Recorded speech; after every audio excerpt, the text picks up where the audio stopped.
समस्त गुरुजन एवं मुझे आदेश हुआ है कि 10 मिनट के समय में आज का जो प्रसंग चल रहा है सदगुरु प्रकटन महोत्सव इस विषय पर बोल रहा है। आज का दिन वैसे तो केवल श्री देवचंद्र जी के अंदर श्यामा जी के प्रकटन का नहीं है, अपितु समस्त ब्रह्मात्माओं का अवतरण भी आज ही के दिन हुआ। परंतु देवचंद्र नाम के अनुरूप शून्यता से पूर्णता की तरफ बढ़ने का नाम।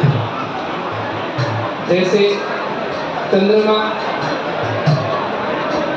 अमावस्या के दिन से लेकर के एक एक कला धीरे धीरे धीरे करके बढ़ना शुरू होता है और पूर्णमासी तक अपनी संपूर्ण कला के साथ में प्रकाशित होता है।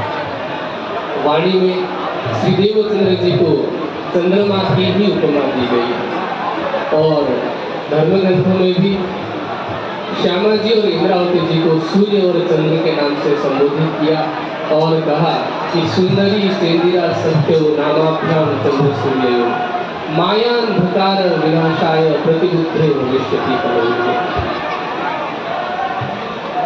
श्री देवचंद्र जी के जीवन के विषय में यदि बताना हो तो समय का अभाव है और क्योंकि प्रतीक सुंदरसा को प्रतिवर्ष भीतक के माध्यम से उनकी लीला को दोहराते ही,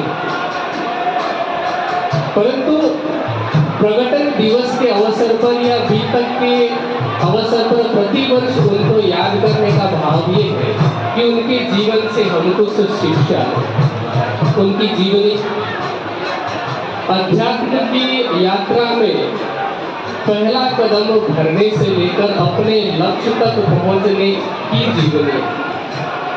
11 वर्ष की उम्र में उनके मन में ये प्रश्न उत्पन्न हुआ जो सृष्टि के अध्यात्म जगत के अनादि प्रश्न कहे जाते हैं। 1,96,8,53,124 वर्ष हुए इस मानवीय सृष्टि को हुए। इस पृथ्वी की बात कर रहा हूँ जो कि 7वें वैवस्वत मनवंतर में 28वीं चतुर्युगी में है। लेकिन किसी के भी हृदय में इन प्रश्नों का समाधान अब तक प्राप्त नहीं हुआ था और श्री देवचंद्र जी के हृदय में वही प्रश्न जो कि ऋषि मुनि वर्षों की साधना के बाद, वर्षों की तपस्या के बाद और बड़े बड़े ज्ञानी गुणीजन वर्षों के अध्ययन के बाद भी नहीं जान पाते, ऐसे प्रश्न उनके हृदय में 11 वर्ष के मन में उत्पन्न होते हैं कि मैं कौन, कहाँ थे आइया, कहाँ है मेरो भरता। इस संसार में भी खोजी जन यही प्रश्न कर रहे थे कि को अहम कुतः आगतो अस्मि, मैं कौन हूँ, कहाँ से आया हूँ।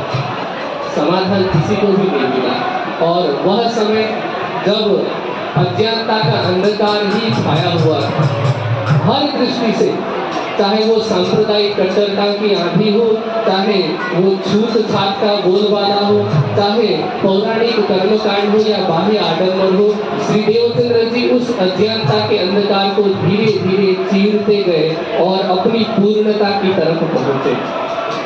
11 वर्ष की उम्र में प्रश्न उत्पन्न हुआ, 16 वर्ष की उम्र में घर छोड़ करके निकले। 16 वर्ष की अवस्था के कितनी अवस्था होती है? आप में से कोई 16 वर्ष का है तो आप उसकी तरफ देख सकते हैं। आज दोपहर को भी मैंने ज्ञान केंद्र की सभा में सभी सुंदर साहब को एक बात कही थी कि आज बच्चे 16 वर्ष की अवस्था में यदि रात को कह दिया जाए 120 मीटर तय नहीं कर सकते, उन्होंने रात को 120 किलोमीटर की यात्रा तय की उस प्रियतम परब्रह्म की खोज में। और केवल यात्रा महत्वपूर्ण नहीं है, जिन परिस्थितियों में यात्रा की वो कैसा था। उनके अंदर अदम्य साहस है, अदम्य पुरुषार्थ है और उस परब्रह्म को पाने के प्रति अदम्य ललक है, जिज्ञासा है। जिस वेदांत दर्शन की शुरुआत ही पहले सूत्र से होती है कि अथा तो ब्रह्म जिज्ञासा, उस जिज्ञासा की तरफ वो बढ़ते हैं, उसके समाधान की तरफ वो बढ़ते हैं और पहुंच जाते हैं कच्छ देश में। वहां जाकर के कैसे कैसे खोज की, उनकी खोजमयी यात्रा, कष्ट साध्य यात्रा सभी जानते हैं। लेकिन केवल ज्ञान दृष्टि से जानते हैं। आज उन्होंने उस माझी की तरह पहाड़ को छेनी और हथौड़े से तोड़ तोड़ करके हमारे लिए रास्ता बनाया। कौन सा रास्ता? जो निरानंद संप्रदाय की पद्धति के रूप में प्रसिद्ध है। उन्होंने हमें पतिव्रता साधन का रास्ता दिया।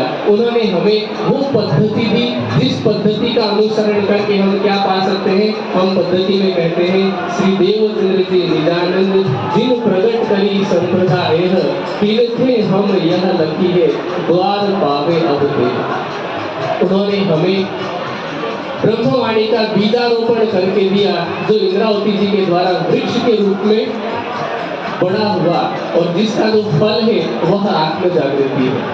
उन्होंने हमें पतिव्रता साधन रूपी भक्ति दी। ऐसा नहीं है कि उनके रास्ते में छलावे नहीं थे, ऐसा नहीं है कि उनके रास्ते में रुकावटें बाधाएं नहीं थी। कभी वो कनपटे साधुओं के पास जाते हैं, कभी वो सन्यासियों के पास जाते हैं जो दत्तात्रेय जी की कथा किया करते हैं, कभी वो कापालिकों के पास जाते हैं, कभी वो मस्जिद में जाकर के खोज करते हैं, कभी वो हरिदास जी के पास जाते हैं और अंत में कांजी भट्ट के पास पहुंचते हैं। और जहाँ जहाँ से गुजरे, हर स्थान से गुजरने के बावजूद भी वो उन सब से अलग रहे।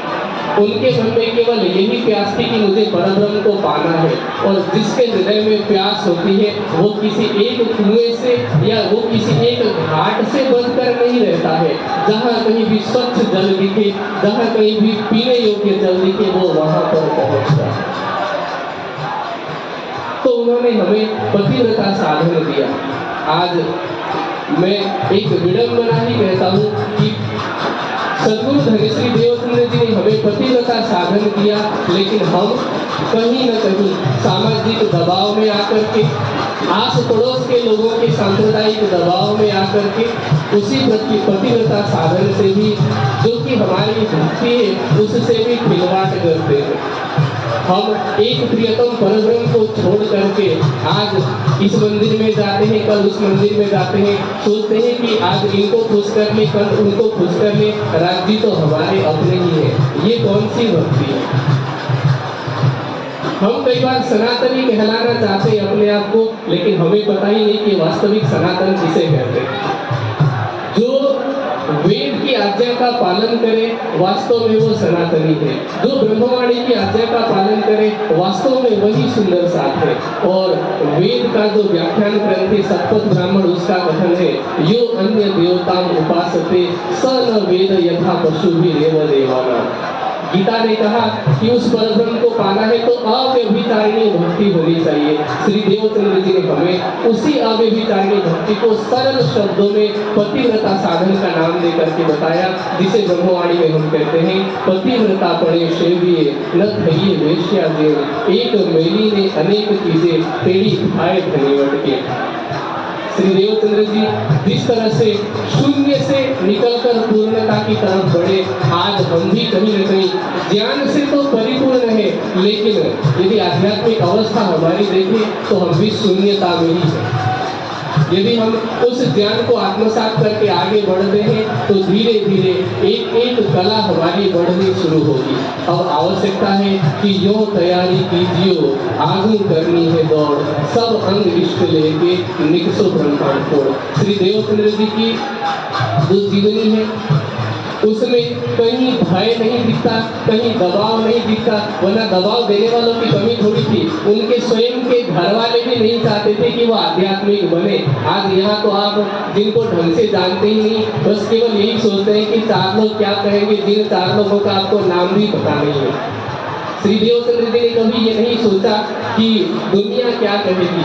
उनके माता पिता ने उन्हें आध्यात्मिकता से विमुख करने का प्रयास किया, जबरदस्ती गृहस्थी में डालने का प्रयास किया, पर उन्होंने कभी भी साहस नहीं छोड़ा।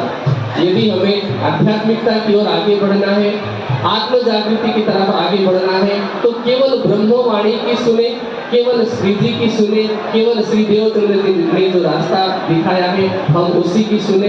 बाकी अन्य सभी के लिए एक तोहफा याद रखें, श्री देवचंद्र जी ने भी यही किया कि इत चल तू हस्ती होए के पहन पाखर गज घंट बजा। उन्होंने जो कसमें की वो किसके लिए की?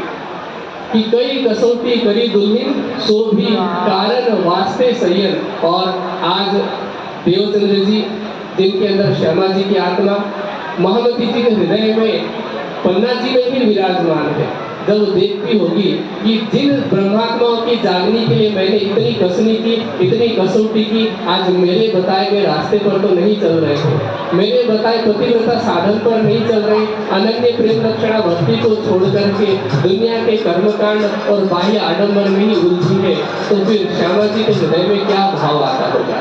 इसीलिए हम सभी सब कुछ छोड़कर केवल ब्रह्मवाणी को पकड़े, केवल श्री जी के आदेश को, केवल श्यामा जी के आदेश को ही पकड़े और शून्यता से पूर्णता की तरफ बढ़े। श्री देवचंद्र जी के प्रकटन महोत्सव और सभी ब्रह्मात्माओं के अवतरण दिवस के अवसर पर मैं शुभकामना देते हुए, क्योंकि मेरा समय पूरा होता है, मैं अपनी वाणी को यही विराम देता हूँ। सभी को प्रणाम।